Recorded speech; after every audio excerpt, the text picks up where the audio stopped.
Blessed are you, awakener, life of all worlds. Remove sleep from my eyes and slumber from my eyelids. Blessed are you, generous creatrix, who stretches forth the earth upon the waters. Blessed are you, sacred flame, who shines your light upon everyone and everything. Blessed are you, wings of gold, who crowns my people, all people, with splendor. Blessed are you, holy fashion designer, who delights in the way we dress ourselves as altars. Blessed are you, nameless and infinite, who has made us in your image and reminds us that all bodies are sacred and holy. Boom, boom. Blessed are you, liberation worker, who moves us to stretch and expand towards freedom. Blessed are you, divine apple orchard, who delights in my delight and receives my pleasure as praise. Blessed are you, the way, who meets me where I am.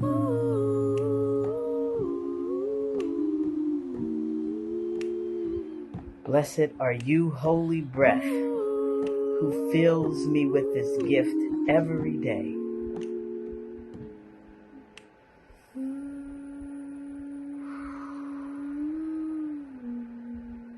Blessed are you, abundance, for helping me remember I have everything I need.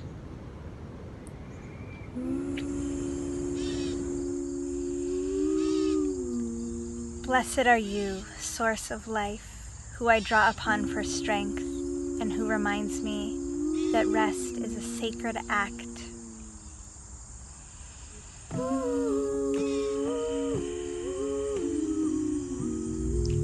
Blessed are you, fabulous one, who loves me just as I am. Blessed are you, weaver of being, who shaped the human being with wisdom, making for us all of the openings and vessels of the body. It is known that we are miracles, and that all bodies are miracles. Blessed are you, you of many names, for revealing infinite paths of healing. Blessed are you, You of many names, for revealing infinite paths of healing.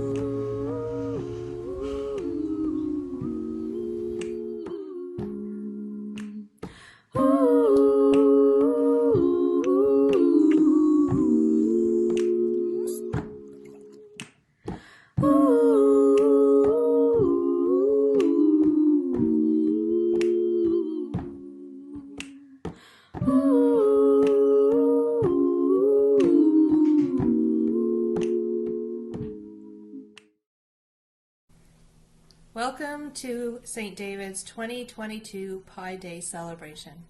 My name is Jennifer McTavish, and I am the current chair of our Affirming Committee. You do not need to identify as a member of the LGBTQ plus community to be on our Affirming Committee, but I choose to be publicly out in this regard. Our church has held the Affirming designation from Affirm United since 2016. For those that are not familiar with the term affirming, let me give you a little bit of background. This is from the Affirm United website. Affirm United is a justice-orientated organization of people within the United Church of Canada. The Affirming Ministries program is a network of United Church of Canada ministries, currently approximately 200, of all kinds that strive to be fully inclusive of people of all sexual orientations and gender identities. And it asks each ministry to take action. It is with this Take Action mandate that I believe Pi Day was created. Here is a short video clip that explains the foundation of Pi Day.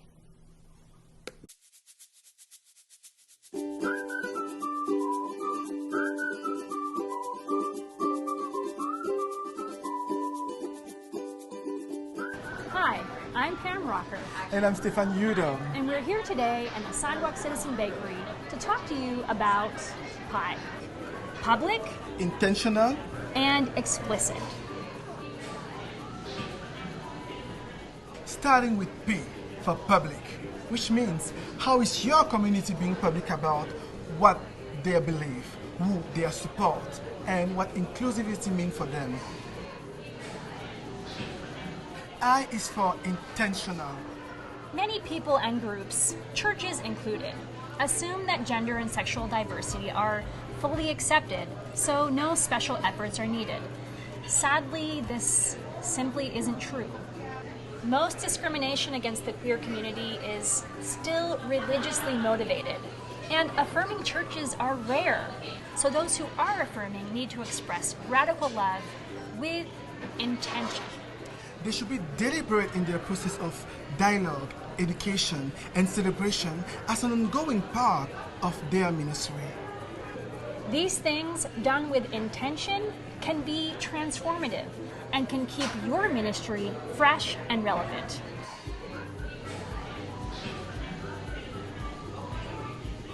The last ingredient is A for explicit.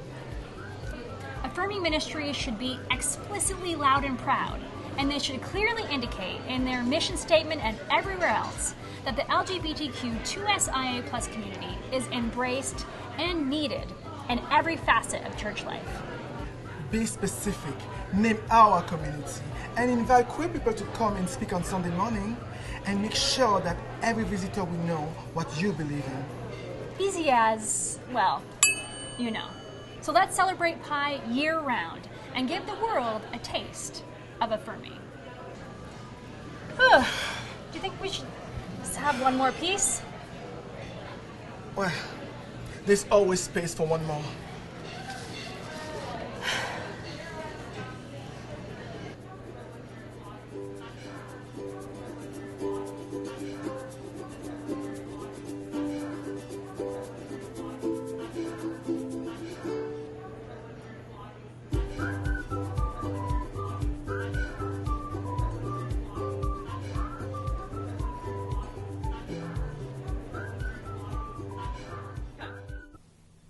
So what has our church done to be public, intentional, and explicit?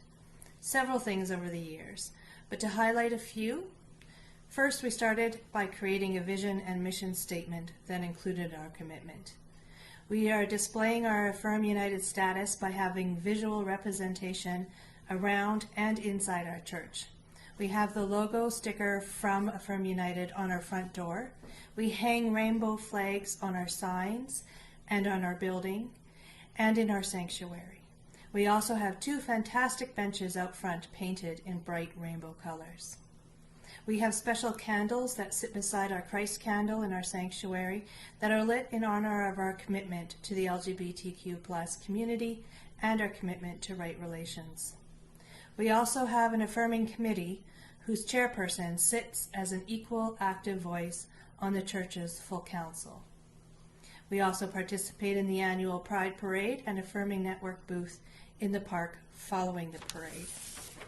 We also hosted a really fun and inclusive Pi Day celebration a few years ago that had all parts of our congregation participating.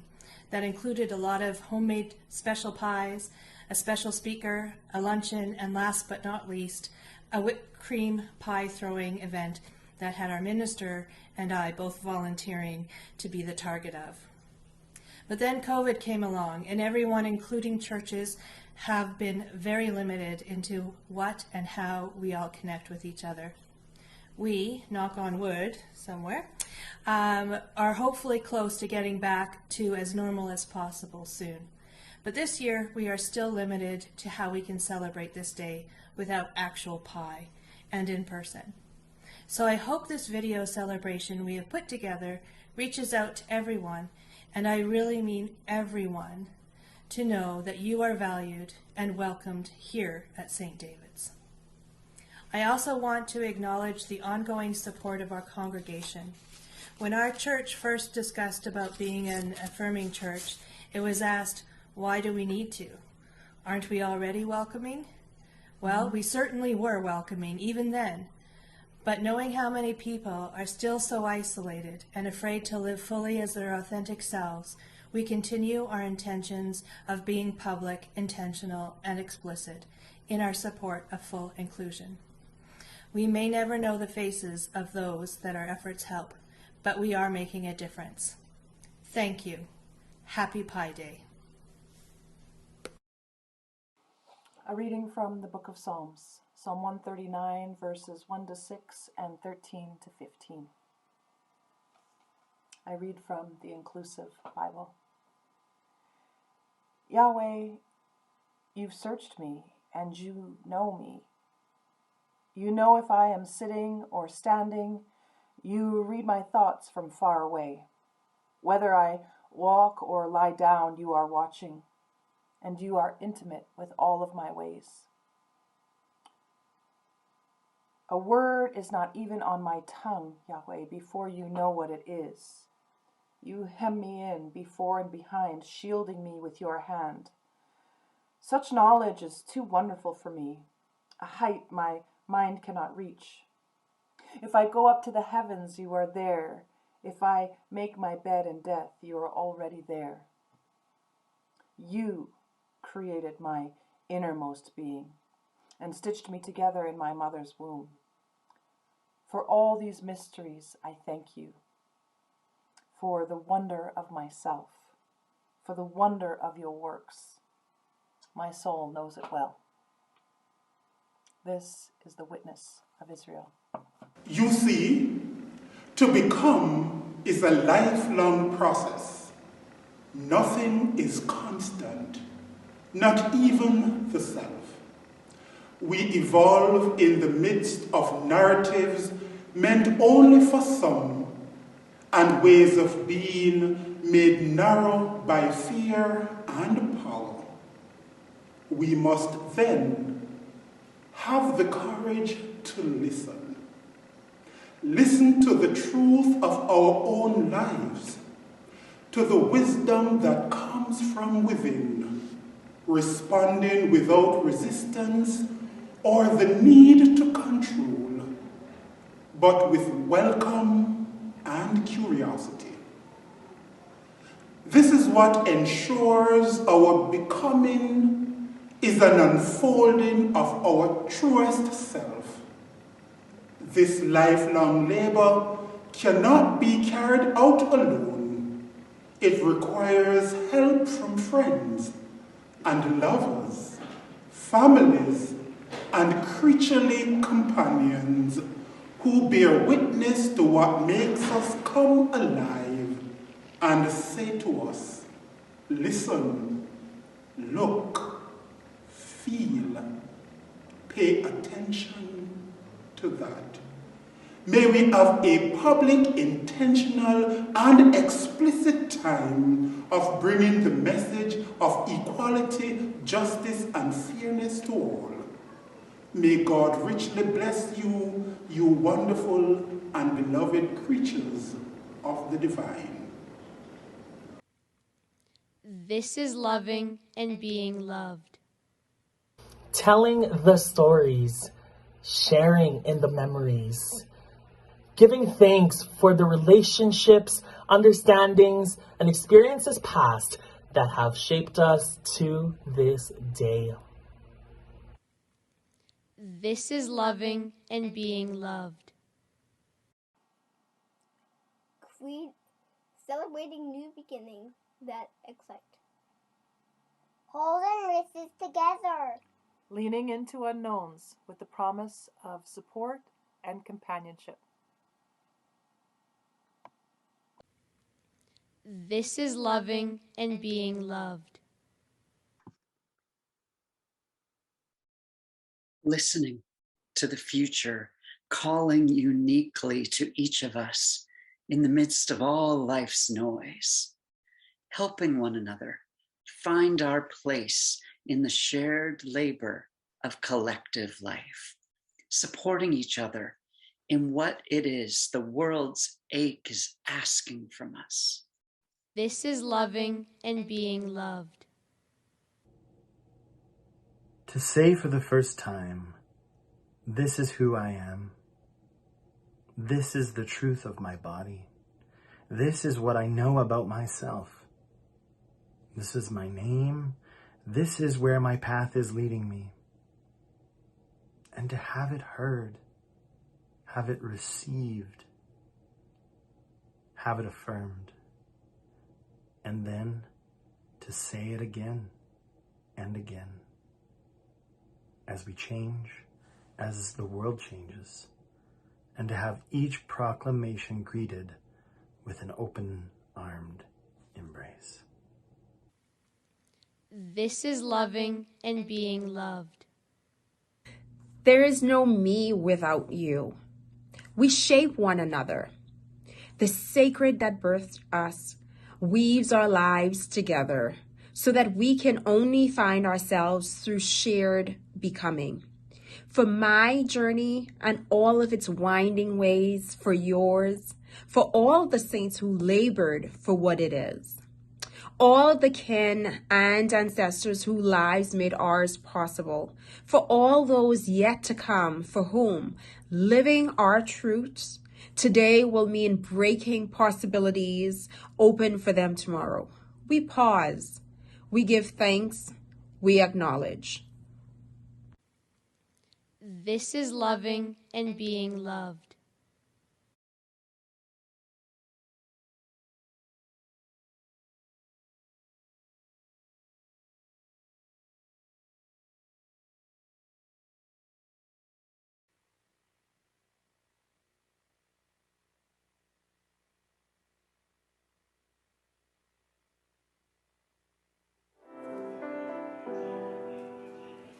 My soul cries out with a joyful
Friends,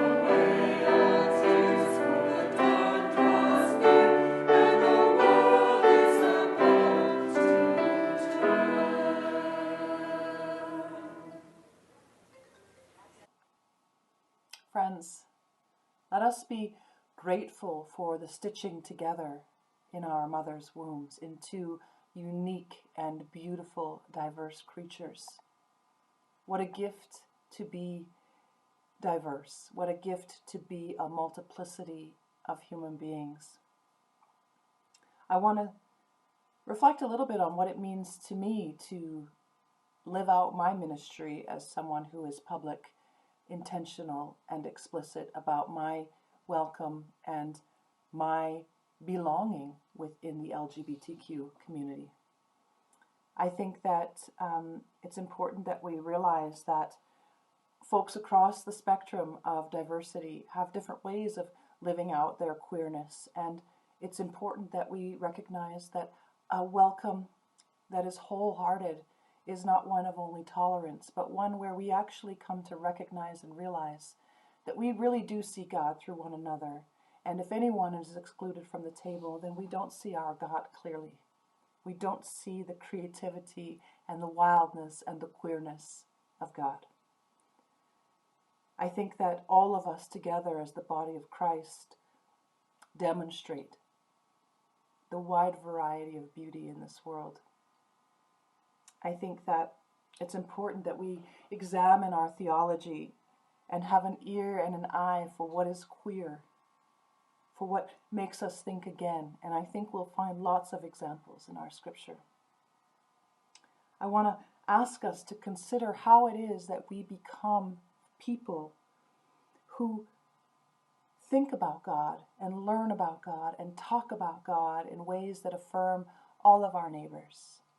How do we become the storytellers and the change makers as a church who is affirming?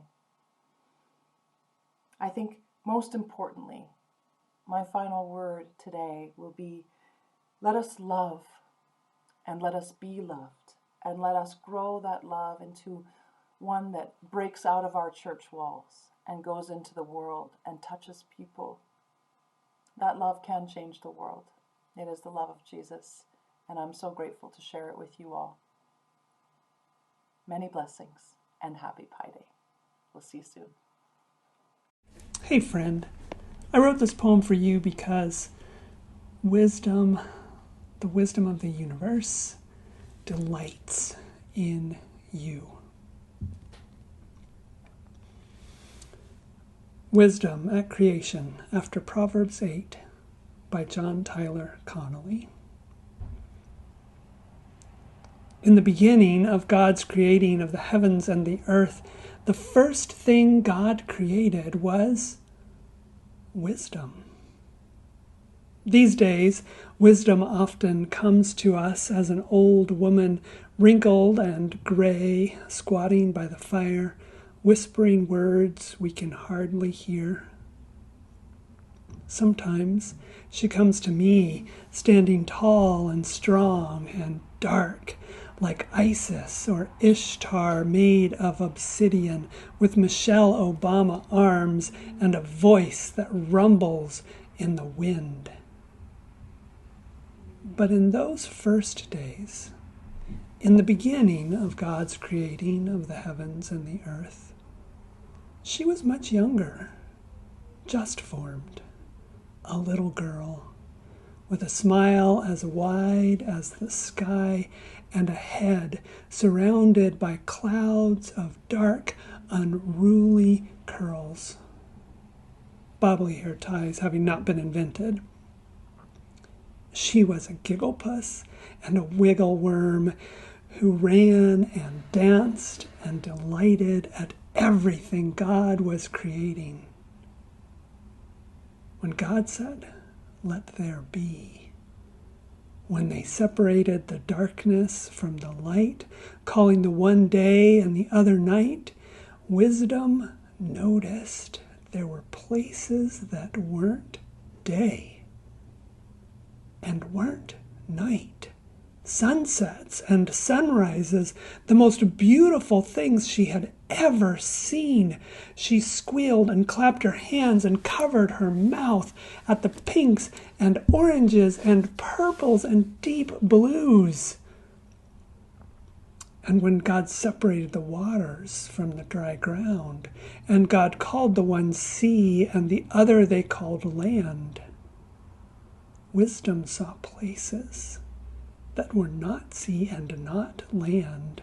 She ran along the beaches, she poked in the tide pools, danced in and out with the tides. She screeched and laughed and giggled when the waves splashed against her bare feet.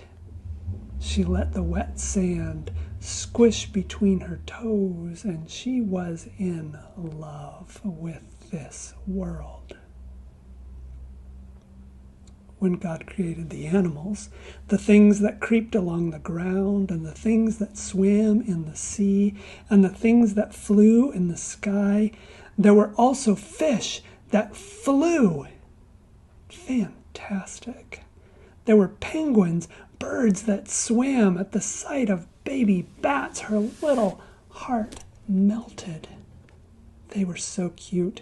She knew that instant that she must inspire the internet so people could delight in videos of these little beasts. She clapped and danced and laughed and loved this world God was creating and every living thing that inhabited it. But most of all, the baby bats that looked like mice but flew like birds. And then God created humans. In their own image, they created them. Male and female, they created them. And joy of joys, there were some of the humans who were in between two, like sunsets and sunrises, like beaches and tide pools, like flying fish and swimming birds and bats, those fabulous bats. You can imagine what happened next. You've seen wisdom in the guise of a little girl with a cloud of dark curls. Of course, she ran up to the non-binary sibling. Of course, she jumped up in their lap. Of course, she touched their face and said, "I like you. You're not like the other ones. Will you be my friend?" Then she saw a drag queen. "Just a second," she said. "I'll be right back." She ran to the queen, stopped and leaned way back. "You are very tall," she said, "and your hair is very pink. Will you be my friend?" She took their hand and the hand of her other new friend, and she showed them the sunsets and the beaches. They sat in the sand and watched the flying fish. And at the end of the day, when that first Sabbath arrived, she laid her head in her new friend's lap. She tucked her toes under the drag queen's pink skirt. She sighed and yawned and said, "This is good. This is very good."